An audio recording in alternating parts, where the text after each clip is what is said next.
All right, let's dive right in. We're breaking down a conflict that is, literally escalating by the hour, and it's pulling the entire Middle East right to the edge. Let's get straight into what's happening. The reports coming in are all saying the same thing. The conflict in the Middle East intensifies. And that really captures it, doesn't it? This isn't just a crisis on one front anymore. Oh no, it's spiraling, and it's pulling in the entire region. Okay, so to get our heads around all of this, here's how we're going to break it down. First, we'll look at just how big this thing has gotten. Then, we'll jump to that dangerous new front in Lebanon. After that, we'll see what life is like for civilians caught in the middle in Iran. We'll also touch on the political drama between allies. And finally, we'll try to peek into what is a very, very uncertain future.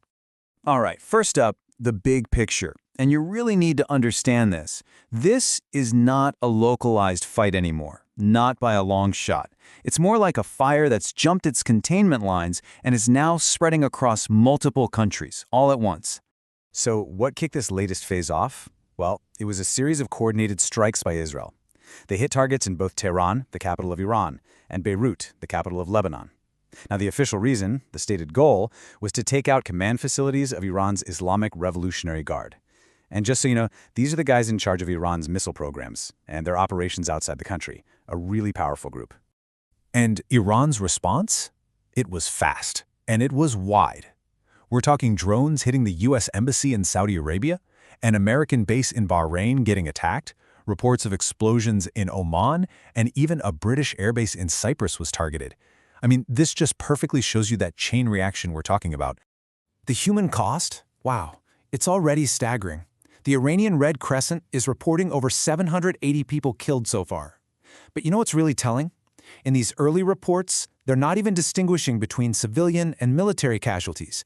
And that right there, that just paints a picture of the absolute chaos on the ground.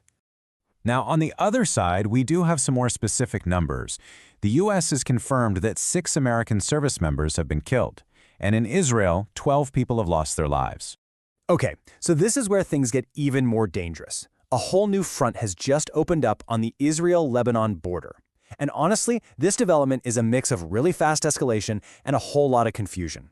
So Israel's military made this huge announcement. They said they're sending ground troops into Lebanon and that those troops are authorized to take control of new positions.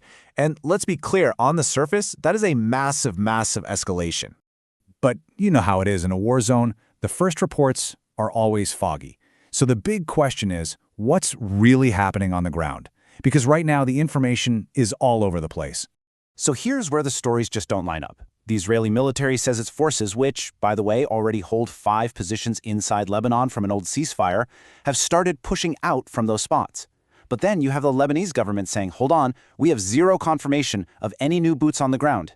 And it's that uncertainty, that disconnect, that's just pouring fuel on the fire. And right in the middle of all this is Hezbollah. Now, they're funded and trained by Iran, and they're the ones who attacked Israel, saying it was retaliation for the killing of Iran's supreme leader. They keep firing rockets, which has of course triggered a huge Israeli response.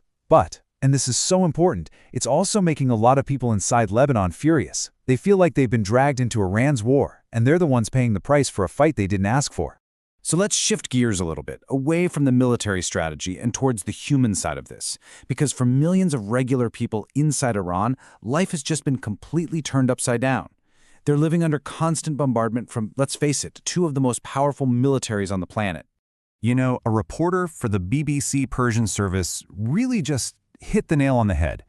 She said, children are really afraid of what's going on. And that just cuts through all the politics, doesn't it? That's the daily reality for them. Their entire world is being shaken by explosions. And here's something that's absolutely crucial to understand. There's basically no infrastructure to protect civilians. We're talking no official bomb shelters, no bunkers. So while the internet is out and the price of food is going through the roof, people are just being told to stay home. Stay in the very homes that are rattling from nearby explosions, with windows shattering from the shockwaves and fighter jets screaming overhead. It's unimaginable. This conflict isn't just redrawing the map in the Middle East, it's also putting some serious strain on old Western alliances. Let's take a look at the pretty remarkable political drama playing out between the US and the UK. President Trump Well, he did not hold back. He was clearly annoyed that the UK wouldn't let the US use its bases for those first strikes on Iran. He came right out and said the special relationship is obviously not what it was. Pretty blunt. And how did the UK respond? Well, Prime Minister Keir Starmer laid out his government's thinking with a really powerful line. He said, "We do not believe in regime change from the skies." And that just signals a deep, fundamental disagreement on the whole strategy. His point was, you can't just bomb your way to a new government and expect it to work.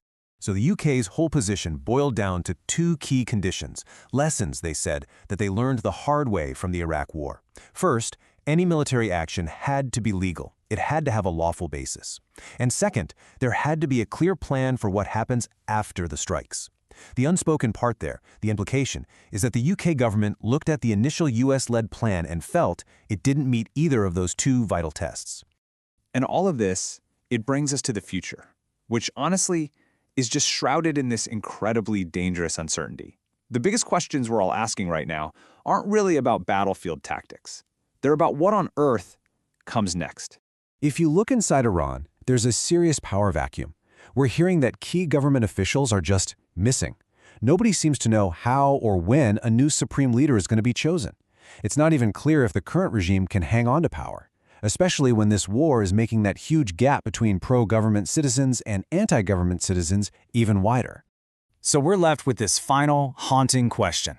You've got these historic alliances starting to fray, you've got a whole region on fire, and the biggest question of all has no answer. What is the end game here? In a war that's just getting bigger every single day, there's absolutely no finish line in sight. Like the video, subscribe to The Explainer, and stay informed about the world that shapes our future.